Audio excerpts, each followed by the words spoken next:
Bom dia. Muito obrigada pelo convite para dar um seminário hoje para vocês e muito obrigada pela presença de vocês. Hoje, vocês viram pelo título do meu seminário, eu vou falar sobre uma iniciativa global na tentativa de padronizar e avançar as terapias com células pluripotentes, especificamente com IPS. Então, eu quero começar apresentando o nosso laboratório. Eu inventei esse nomezinho marqueteiro, Lance, mas é porque eu vi que é Laboratório Nacional de Células-Tronco Embrionárias, cuja missão, isso no início era uma parceria entre a UFRJ e a USP, e cuja missão é promover pesquisa e terapia baseada em células-tronco pluripotentes. Inicialmente a gente teve o financiamento da FINEP e do BNDES, e hoje em dia a gente faz parte aqui com muita honra do CEPID, do Centro de Terapia Celular, é um braço dele lá em São Paulo. Então, esse laboratório começa com, na verdade, assim, conceitualmente, com o estabelecimento das primeiras linhagens de células-tronco embrionárias humanas.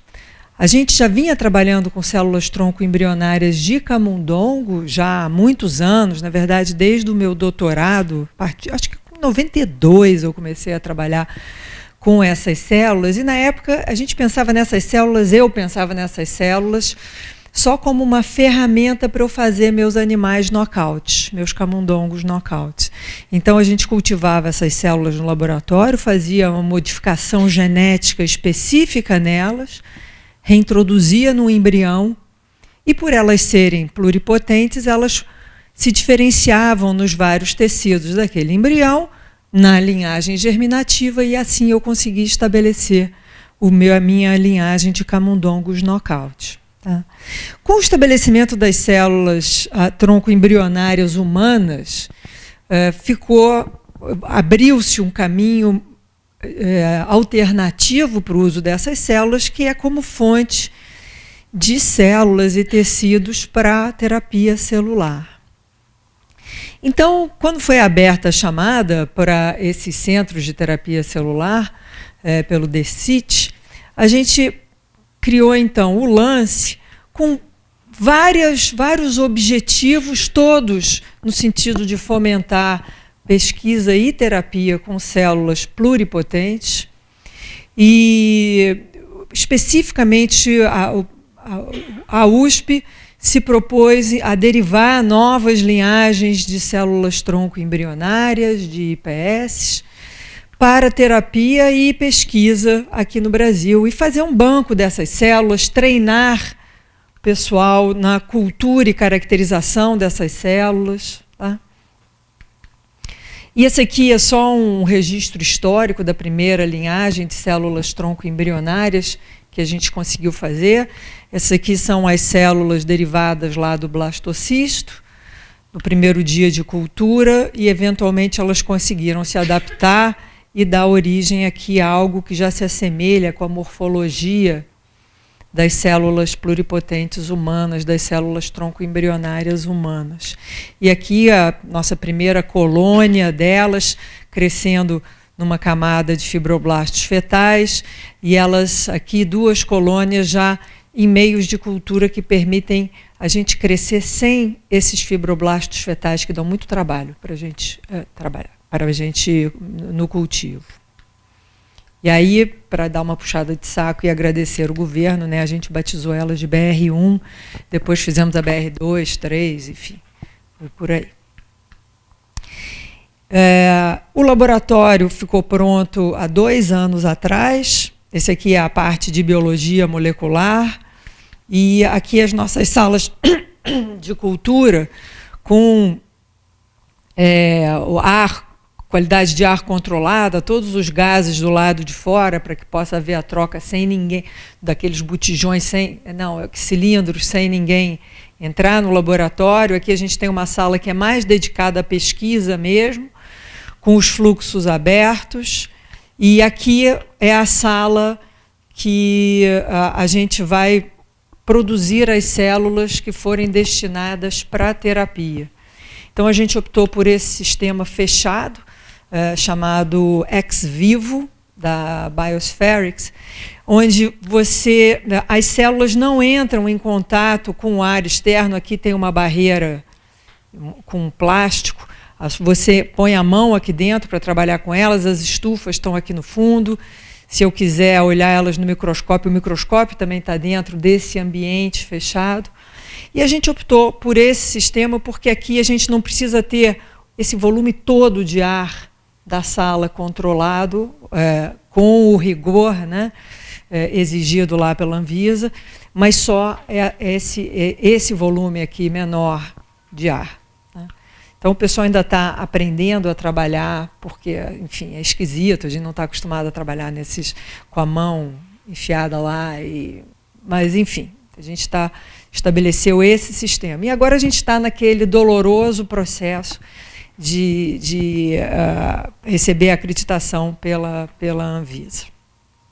Mas, enfim, a infraestrutura física está pronta. E aí, quais são os desafios atuais que a gente tem com as terapias com células-tronco pluripotentes? E vocês estão todos familiarizados com a diferença? O que é ser uma célula pluripotente?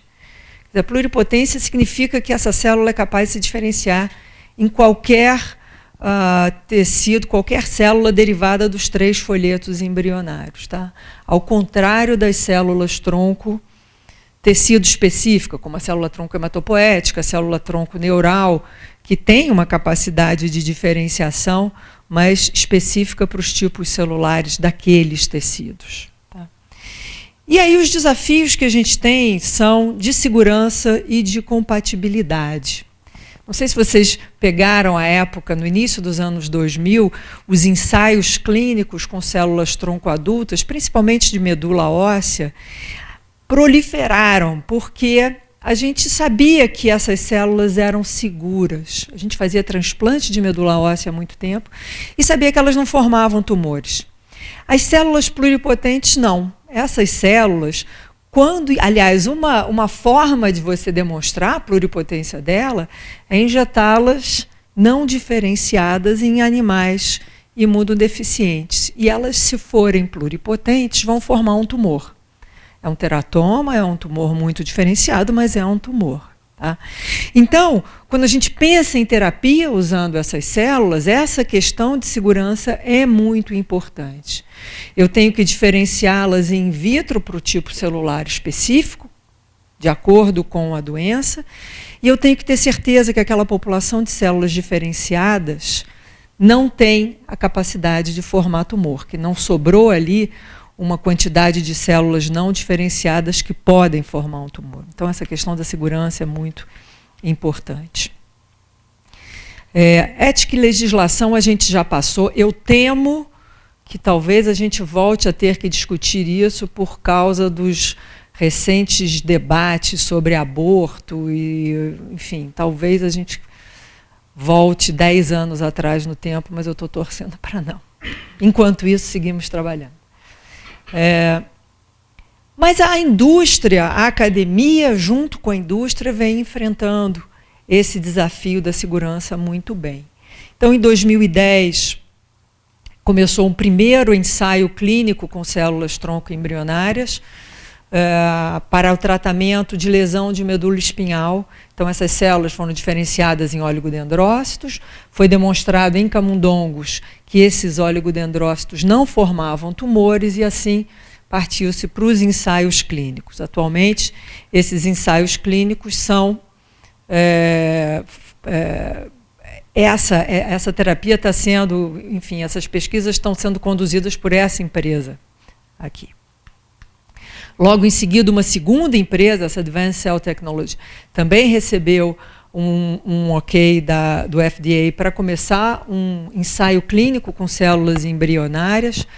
Eles diferenciaram essas células em células do epitélio pigmentado da retina e estão utilizando essas células para o tratamento de degeneração macular. Então, também em ensaio clínico.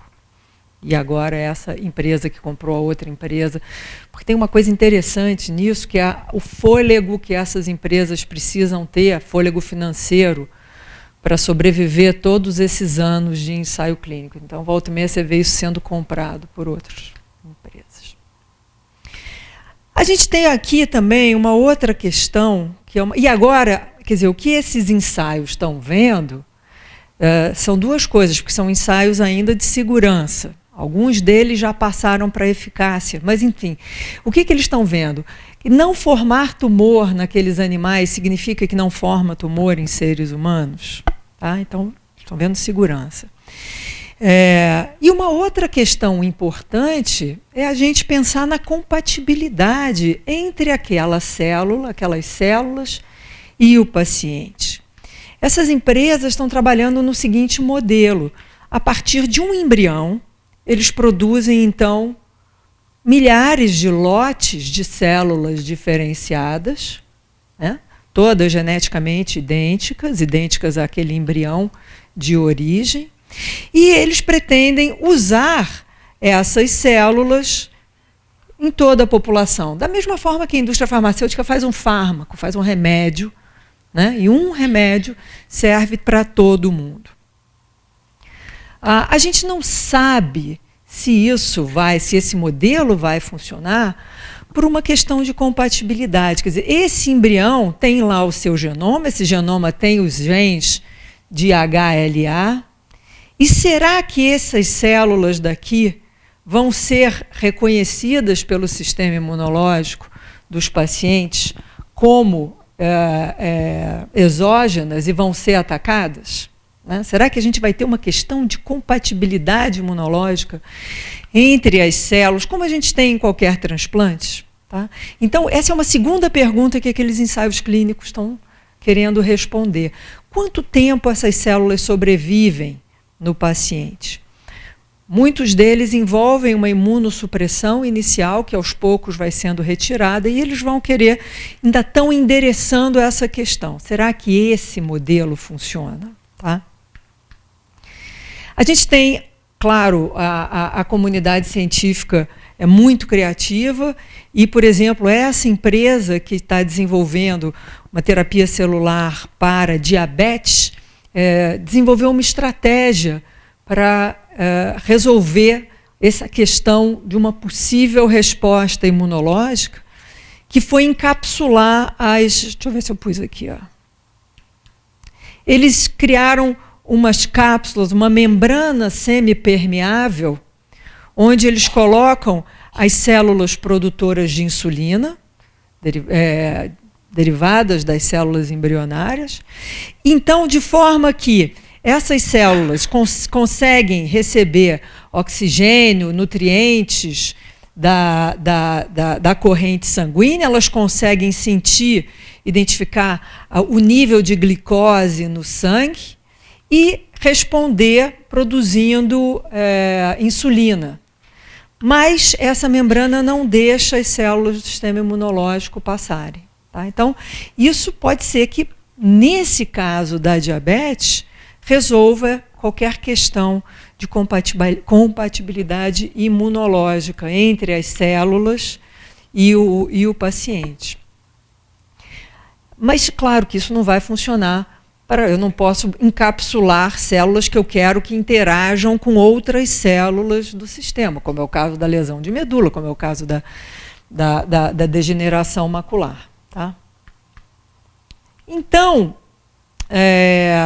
pensando nesse problema, quando a gente derivou a BR1, a gente levantou a segunda hipótese. Será que a BR1 seria mais compatível com a população brasileira do que linhagens de células tronco embrionárias estabelecidas em outros países do mundo?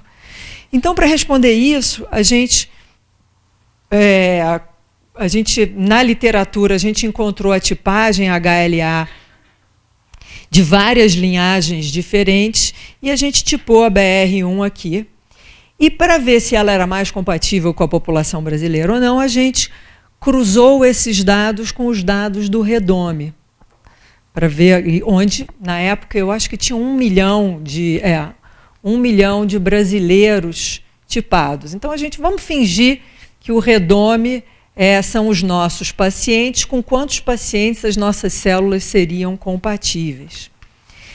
E, para nossa surpresa, a gente viu que ela não era um bom match para a nossa população. Existem outras linhagens que são muito mais compatíveis, pelo menos em baixa resolução, com a nossa população, né? E aí a gente ficou interessado nisso e falou, mas por que será? E fizemos uma análise, aqui eu estou falando dos idos de 2008, não tinha sequenciamento de nova geração, essa coisa toda. Então, a gente fez só uma análise simples de ancestralidade genômica da BR1, usando um painel de marcadores que consegue quantificar os componentes europeus, africano e ameríndios de algum genoma, de alguma que você apresente. Então, dependendo da posição em que o seu genoma caia nesse triângulo, você tem diferentes componentes, diferentes frações de cada um desses componentes. E a nossa BR1 deu 98% de componente europeu, de ancestralidade europeia, caucasiana, tá? E isso se repetiu depois para todas as outras BRs que a gente testou. Então, isso aqui é uma outra forma de olhar isso, em que a barra em verde fala da porção de ancestralidade europeia, azul africana e vermelha ameríndia. E vocês veem que todas as BRs, cada uma derivada de um embrião diferente, tem uma predominância muito grande desse componente europeu. E vocês sabem como é que é a cara do brasileiro em geral, em relação a esses três componentes? É muito variado, tá?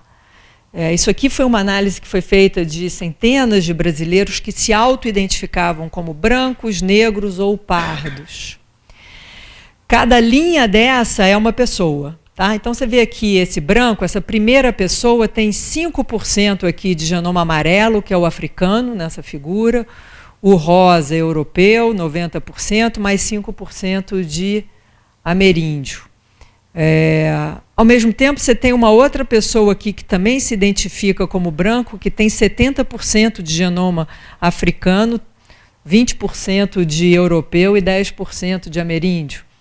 Aqui, os negros, essa pessoa, apesar de se auto-identificar como negro, tem quase 90% de genoma de origem, de ancestralidade europeia, enfim. Então, isso é interessante se a gente pensar naquele sistema de cotas e tal, de como a nossa autopercepção nem sempre bate com a nossa ancestralidade genômica. Mas o ponto aqui, não é esse, o ponto é a gente ver como nós somos diversificados e misturados. É claro que existem pessoas que são assim, mas isso não é representativo de toda a variação e mistura que existe na nossa população, tá? Vocês podem... tem alguma hipótese de por que esse viés das células embrionárias, esse viés europeu?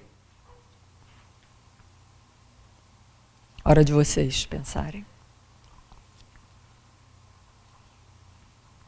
Alguém?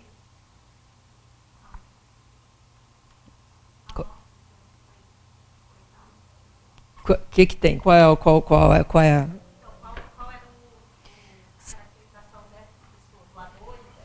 Isso aqui, esses embriões a gente consegue de clínicas de fertilização in vitro. Eles são doados, quer dizer, o casal vai lá, sobra embrião, fica congelado, a gente faz um acordo com a clínica, CEP, CONEP, todo mundo, e aí eles doam para a pesquisa. Questão social? Elabora. Essa é a minha hipótese também, quer dizer, nem toda a diversidade brasileira tem acesso às clínicas de fertilização in vitro, então você deve ter uma seleção aí. Então a gente não vai encontrar a diversidade genética brasileira nos embriões doados para pesquisa. Bom, aí em 2007 surge o Yamanaka com as IPS, vocês estão todos familiarizados com as IPS, as células tronco de pluripotência induzida, e realmente foi incrível, né? Ele conseguir determinar um número mínimo de fatores capazes de reprogramar o núcleo de uma célula adulta para que ela passe a se comportar como uma célula embrionária. Isso aqui é como se fosse a ovelha Dolly in vitro, né? Sem usar um óvulo. Mas se ele fosse meu orientador e pedisse para eu fazer esse projeto, eu ia dizer que nem a pau, porque eu acharia que seriam centenas de genes. E só com 4 genes a gente consegue fazer essa transformação. Isso já virou até kit. Não é trivial, mas virou kit comercial. Então, com essa possibilidade, quer dizer, com essa tecnologia, nós temos agora a possibilidade de fazer células-tronco pluripotentes geneticamente idênticas ao nosso paciente, pensando lá na solução do problema da compatibilidade. Então, a ideia é que eu tenho aqui um paciente com, sei lá, um infarto, eu tiro um pouco de sangue ou faço uma biópsia de fibroblasto, de pele, reprogramo as células em células pluripotentes e eu vou diferenciar elas agora nos cardiomiócitos que me interessam para transplantar nesse paciente. E por serem geneticamente idênticas, a gente imagina que elas não vão sofrer nenhuma rejeição. Tá? E isso, de fato, vem avançando muito rápido, de forma que já começou um primeiro ensaio clínico já há algum tempo no Japão, em 2014, usando IPS diferenciadas em células do epitélio pigmentado da retina. Aqui estão as folhinhas desse epitélio que são transplantadas, então, para o tratamento de degeneração macular. Em 2014, a primeira paciente foi tratada dentro de um ensaio clínico. E se vocês forem atrás, já foram publicados resultados tanto de segurança como de alguma eficácia dessas terapias. Tá? E ano passado começou o primeiro ensaio, também com o IPS, mas para o tratamento da doença de Parkinson. Então, a partir das IPS, fazem neurônios dopaminérgicos e 5 milhões desses neurônios estão sendo injetados no cérebro de 7 pacientes no Japão. Ensaio clínico, hein? Muito bem, então a gente tem esse modelo da terapia celular personalizada. Né? Então, como eu falei para vocês, vamos dizer que eu tenha tido um infarto, eu vou tirar um pouquinho de sangue, vou para o laboratório, vão reprogramar para mim, vão transformar em cardiomiócito. E aí, se eu ainda estiver viva, ou se eu puder pagar por isso, né, vocês vão fazer o transplante. Quer dizer, isso aqui, em tese, é interessante e bem provável que funcione, mas do ponto de vista de saúde pública, do ponto de vista de um tratamento acessível e para um número grande de pacientes, eu sou um pouco mais cética em relação à viabilidade disso.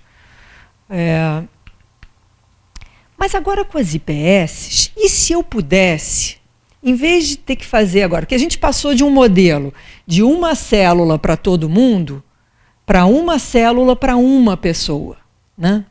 E se eu conseguisse ficar numa coisa intermediária, em que já que agora com as IPS eu posso escolher de quem eu vou estabelecer essas células, né? Com as células embrionárias é meio uma loteria, né? Você pega lá os embriões e... Aqui não, eu posso escolher o meu indivíduo. E se eu encontrar indivíduos que sejam compatíveis, não com a população inteira, mas com uma fração grande de pessoas? Tá? Em vez de ser uma célula para uma pessoa, uma célula para um grupo maior de pessoas. Tá? E que pessoas são essas? Que têm uma tipagem HLA interessante, que seja muito compatível, que seja compatível com muitas pessoas. E que tipo de pessoas são essas? São os que a gente chama dos triplo homozigotos. Uma pessoa que for homozigota para pelo menos esses 3 genes do sistema HLA, que são os principais ali para o transplante de órgãos sólidos, se ela é homozigota, ela vai ser compatível com qualquer pessoa que tenha esse haplótipo, 135 aqui, independente do segundo haplótipo, tá bom? Então, essa pessoa aqui vai atender qualquer pessoa que tenha esse haplótipo. Então, essa é a ideia da gente encontrar esses indivíduos triplo homozigotos. Então, baseado nessa ideia, alguns países começaram a analisar o perfil de HLA das suas populações e fazer a matemática prevendo quantos doadores, quantas IPS eu precisaria para cobrir uma parcela grande da minha população. Então, por exemplo, o Japão, eles calcularam que com 50 linhagens, com 50 haplótipos diferentes, eles conseguiriam cobrir 90% da população. Tá? Depois a Inglaterra foi o segundo país que fez essa conta, e eles chegaram à conclusão que com 100 linhagens, com 100 haplótipos diferentes, eles conseguiriam esses 90% da população. Mas eu acho que eles não incluíram imigrantes aqui, né? Porque eu achei pouco. E mais recentemente, ano passado, a Coreia também fez a sua conta, chegando à conclusão de que com 200 haplótipos diferentes, eles cobririam 90% da sua população, e eles foram e fizeram a linhagens de alguns desses haplótipos. E aí, com isso, a partir dessa ideia, criou-se, então, começaram a propor o desenvolvimento de uma biblioteca de IPS global com essas linhagens compatíveis com grandes números, com grandes frações das diferentes populações. E aí, a partir dessa ideia, foi criada essa instituição, GATE, Global Alliance for IPS Therapies, cuja missão é facilitar o benefício da comunidade das terapias baseadas em IPS. Tá? Então, para isso, eles estão facilitando o desenvolvimento e acesso a IPS que sejam clinical grade, ou seja, produzidas em condições GMP para uso em humano, e com aqueles haplótipos de interesses. Tá? E aí, gente, a gente entra numa parte que que a Maristela devia estar aqui para falar para a gente, que é toda essa questão. A gente trabalha em pesquisa, você fazer uma célula para pesquisa, você trabalhar em condições que é só pesquisa, é uma tranquilidade. Quando você começa a falar em um trabalho para uso clínico, você tem uma série de documentações e procedimentos padrões que são complicadíssimos, muito mais complicados para mim do que a ciência que a gente está fazendo. Tá?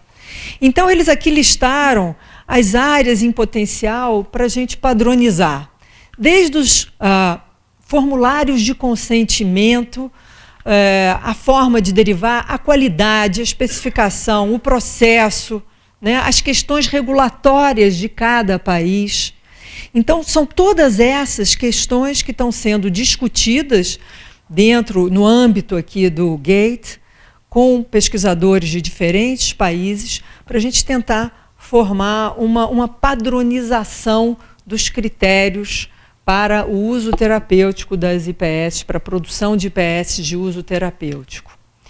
Então, por exemplo, isso aqui foi um workshop falando sobre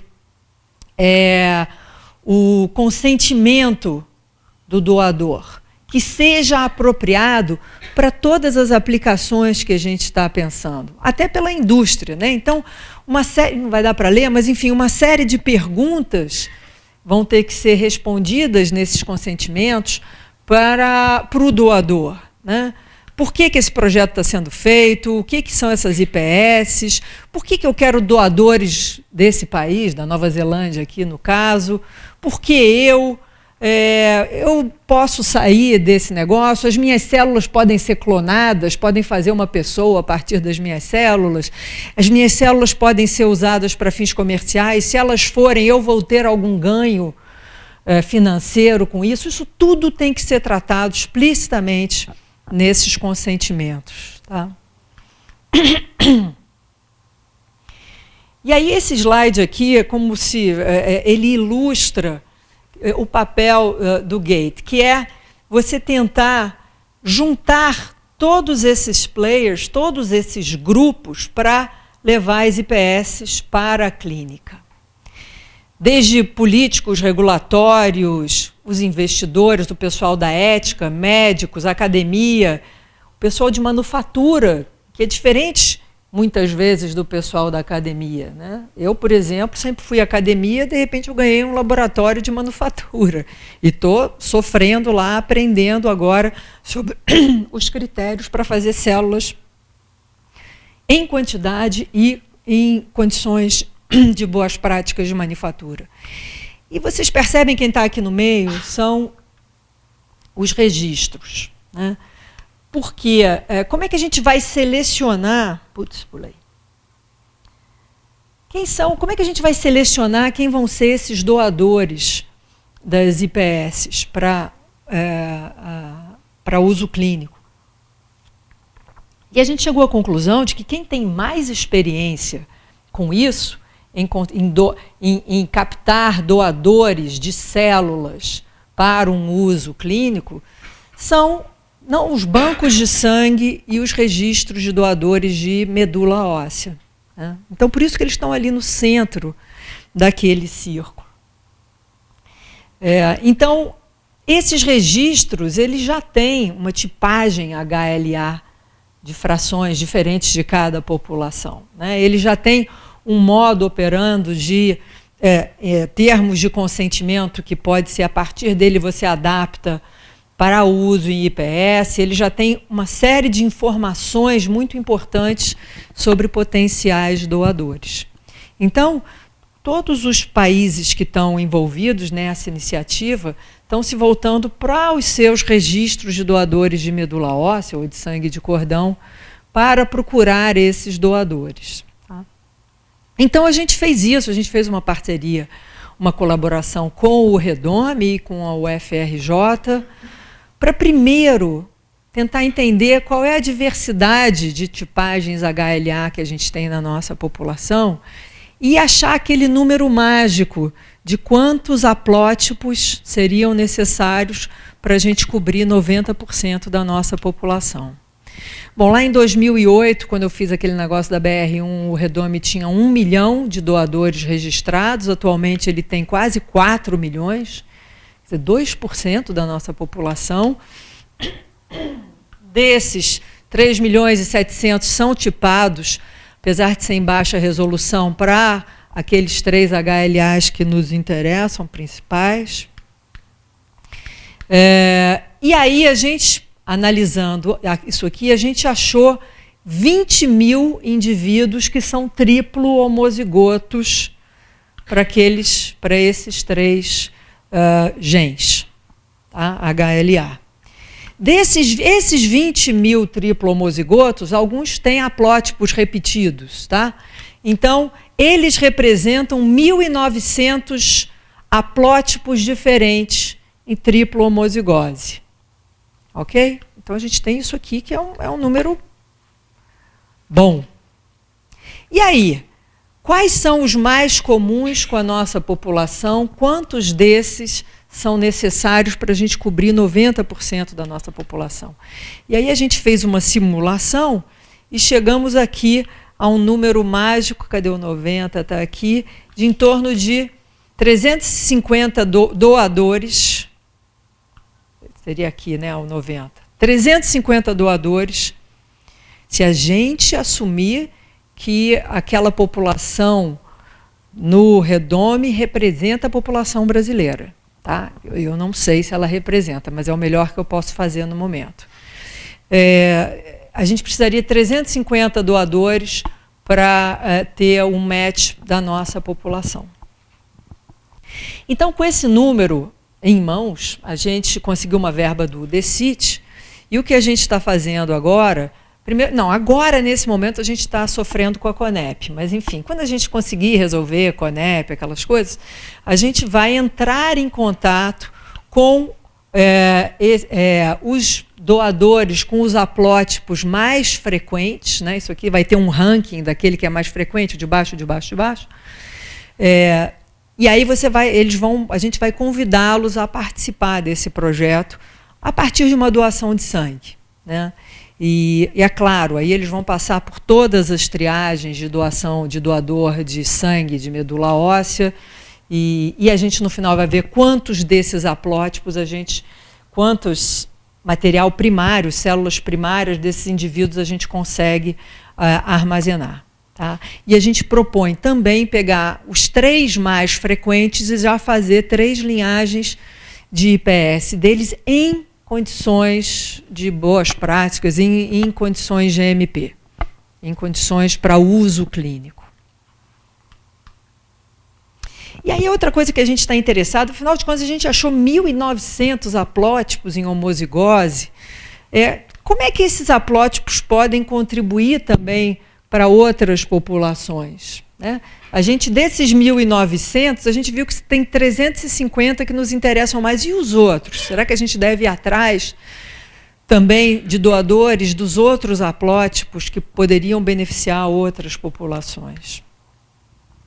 E aí, de novo, vai entrar naquela parte das regulamentações, de todo um protocolo rigoroso para a doação, testes e etc. Então, assim, para você entrar em contato com um paciente, você tem que fazer isso, isso, isso, ele tem que passar esse teste, aquele teste, o teste de saúde e das doenças do sangue, não sei o que. Como é que você transporta esse material? Como é que você processa? Tudo isso tem que seguir uma padronização muito rígida, para que células de diferentes países, produzidas por diferentes grupos, tenham uma homogeneidade, né? Outra coisa importante que a gente discutiu dentro do GATE e fizemos lá uma tabela, são os atributos de qualidade que são críticos quando você produz uma IPS para o uso clínico. E, de novo, vai desde a identidade, e a identidade é você, de tempos em tempos, fazer um fingerprint da sua célula para ver se ela é a célula que você acha que você está trabalhando, porque a gente trabalha com uma porção de linhagens, somos todos humanos, você troca, você contamina, e isso tem que ser feito periodicamente, até esterilidade, toxicidade, estabilidade genômica, pluripotência, enfim, todos esses pontos têm que ser ticados e têm que ser avaliados nessas células. Tá? Chega dessas questões burocráticas, regulatórias. Então, enfim, estamos trabalhando nisso, esse é o nosso envolvimento. Então, tem uma coisa de trabalho, de laboratório mesmo, que no momento são 2, depois da Conep, entrar em contato com esses doadores, triá-los para uma série daqueles critérios e ver daqueles 1.900 quantos passam por aqueles filtros e podem, então, doar um sangue periférico para a gente um dia fazer as IPS deles, né? E desenvolver no laboratório toda a metodologia para produzir essas células em condição GMP, que é completamente diferente do que você produzir essas células para o nosso uso normal, tradicional em pesquisa. Tá? E aí eu queria só terminar agora esses últimos 10 minutos mostrando para vocês outros usos dessa célula e que a gente investe no laboratório, né? Você tem esse uso terapêutico das IPS, vocês devem estar familiarizados também com o uso dessas células para modelagem de doenças. Então, agora, se o meu doador é um indivíduo com alguma doença que tenha um componente genético, se for mendeliana, ótimo, mas que tenha pelo menos um componente genético, pode ser multifatorial, a gente sabe que a gente é capaz de fazer IPS desses indivíduos e diferenciar essas células em células do órgão afetado pela doença. E agora você tem um modelo in vitro dessas doenças. E se vocês olharem a literatura, a gente tem vários exemplos, né, de Parkinson, Alzheimer, esquizofrenia, autismo, cardiopatias, distrofia muscular, anemias, quer dizer, IPS produzidas de indivíduos com todas essas doenças que estão nos ajudando a entender do ponto de vista celular e molecular os mecanismos de patogênese dessas doenças. Tá? Essa compreensão pode eventualmente nos levar ao desenvolvimento de terapias que envolvam vias que a gente nunca imaginou. Por quê? Porque agora eu consigo produzir uma quantidade grande de neurônios com Alzheimer, de neurônios com Parkinson, e eu vou ter, então, a possibilidade de entender melhor do ponto de vista celular e molecular o que significa ser um neurônio com Parkinson. E aí, a terceira forma da gente usar, e que é muito relacionada a essa, é para você identificar novos alvos terapêuticos, novas moléculas terapêuticas para essas doenças. Vamos dizer que eu fiz lá o meu neurônio com Alzheimer, e eu estudando esse neurônio com Alzheimer, eu vi que ele produz, sei lá, produz menos, ou produz mitocôndrias esquisitas, alongadas. Estou inventando, tá? Não é esse um fenótipo, mas eu estou inventando. Descobri o fenótipo, e esse é o desafio. Fazer a IPS é um desafio que a gente faz, ok. Diferenciar no tipo celular específico, lá, por exemplo, se for Parkinson, neurônio dopaminérgico, dá trabalho, mas a gente faz. E agora vem o desafio. Qual é o fenótipo que diferencia um neurônio normal de um neurônio de um indivíduo com Parkinson? Esse é o grande desafio. Tá? Se você conseguir encontrar esse fenótipo, você pode então passar para uma outra fase, que é a seguinte: eu posso agora produzir quantidades desses neurônios com Parkinson, por exemplo, tá?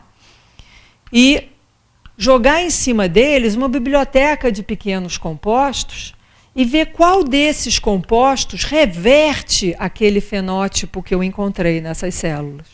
Faz elas ficarem mais parecidas com o neurônio de uma pessoa, de um indivíduo normal. Tá? E esses compostos, então, vão ser aqueles primeiros leads que você vai, então, desenvolver para ver se, de fato, pode se transformar numa nova terapia para aquela doença. Terapia que nem vai envolver célula-tronco. Eu estou usando a célula-tronco como uma plataforma para a descoberta desses medicamentos. A gente também pode, uma vez identificado aqueles 4 que transformaram o meu neurônio com Parkinson num neurônio que parece normal, eu eventualmente vou chegar num momento em que eles vão estar prontos para ir para um ensaio clínico. Qual deles eu uso? Eu já testei na célula, testei no camundongo, talvez eu tenha testado num cachorro. E agora, qual deles, por onde eu começo testando em seres humanos? Em ensaios de segurança. Antes de fazer isso, a gente pode também se valer das células pluripotentes para ensaios in vitro de toxicidade. Eu posso testar se ele tem alguma cardiotoxicidade, que é uma questão importante no desenvolvimento de outros medicamentos. Então, agora eu vou produzir cardiomiócitos a partir das minhas células, vou jogar esses diferentes compostos nesses cardiomiócitos e ver qual deles foram tóxicos para esses cardiomiócitos humanos. Tá? Isso significa que os outros 2 não vão ser tóxicos para os pacientes? Eu não posso jurar. Tá? Agora, eu tenho certeza que esses aqui eu não vou administrar em ninguém.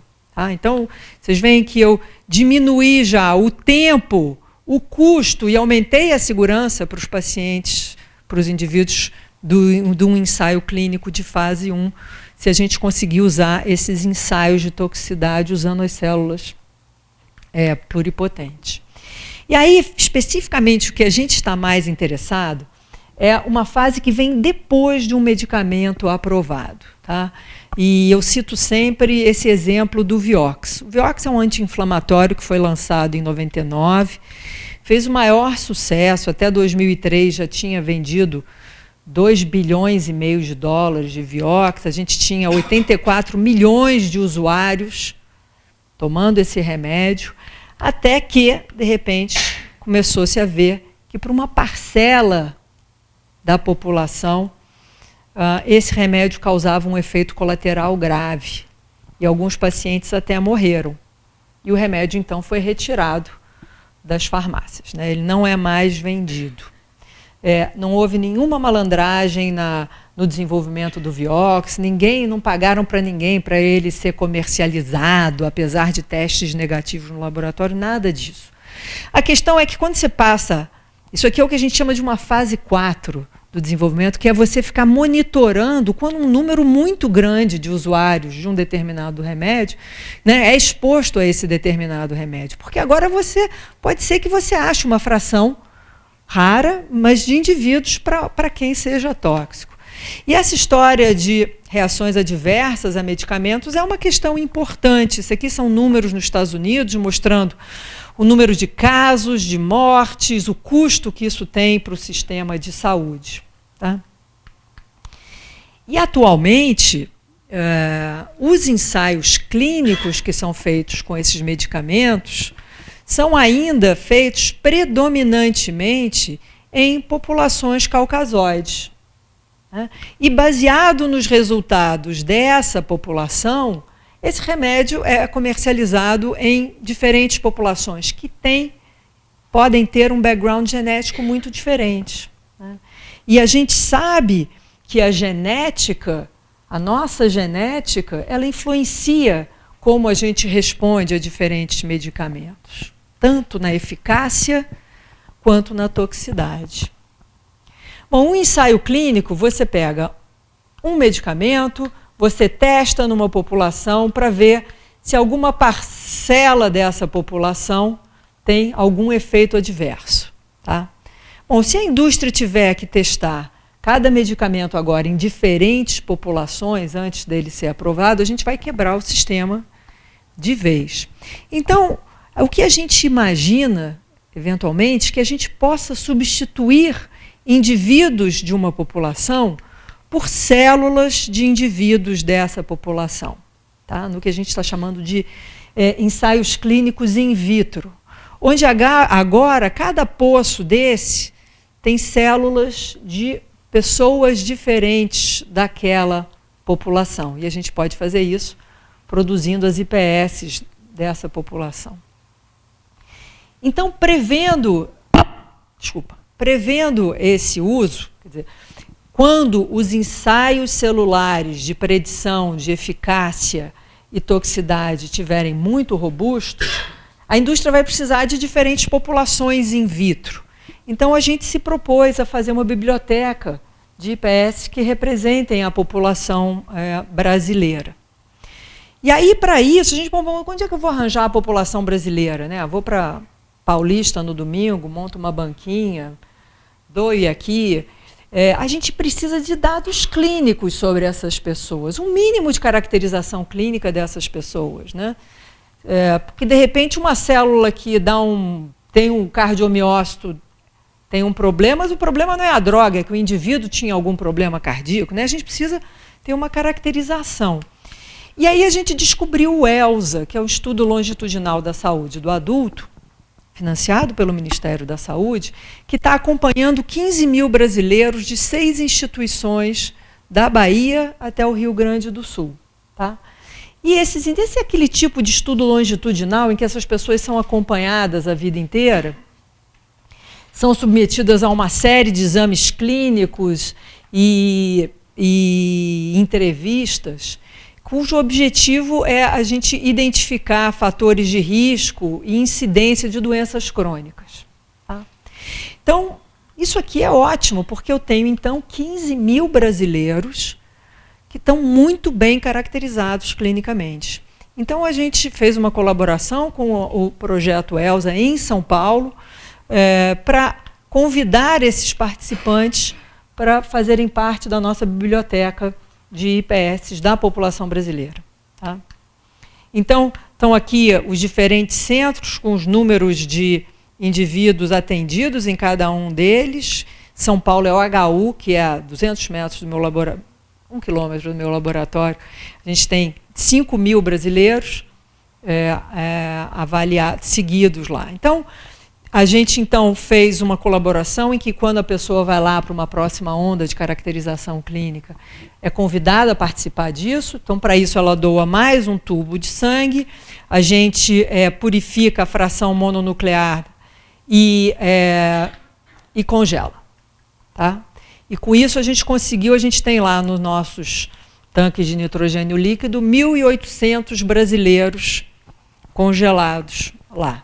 Por que a gente não fez as IPS? Fazer a IPS, apesar de ter melhorado muito desde 2007, ainda é caro e um pouco ineficiente. E eu não tenho ainda um uso para essas células imediato. Né? Então, na medida em que a tecnologia tende a ficar mais eficiente e mais barata, eu posso esperar até que haja uma demanda real por essas células, e aí, quem sabe, fazer uma IPS seja bem mais fácil e mais barato, e aí eu posso fazer essas células. Só que, então, e o interessante dessa biblioteca, dessas células, é que elas estão associadas a um banco de dados clínicos muito detalhados desses indivíduos. Então, você vai achar que tem gente com hipertensão, tem gente com diabetes, tem gente com depressão, tem uma porção de doenças. Então, a gente fez uma pergunta: e se eu quisesse estudar hipertensão? A gente encontrou aqui algumas centenas de indivíduos já congelados aqui com hipertensão. E que a gente pode, então, fazer uma biblioteca de IPS de hipertenso e de normotenso como um modelo de estudo da doença in vitro. Tá? Então, esse é o tipo de coisa que pode beneficiar grupos trabalhando com diferentes doenças. E como ficar congelando sangue é chatérrimo e não tem a menor graça, a gente descongelou algumas dessas amostras para fazer as IPS, mostrar que que essas amostras, depois de processadas e congeladas, a gente é capaz de gerar as linhagens. E aí a gente fez o teste de ancestralidade genômica nas IPS que a gente escolheu aleatoriamente ali do pessoal do ELSA. E olha a diferença quando a gente compara com as nossas células embrionárias.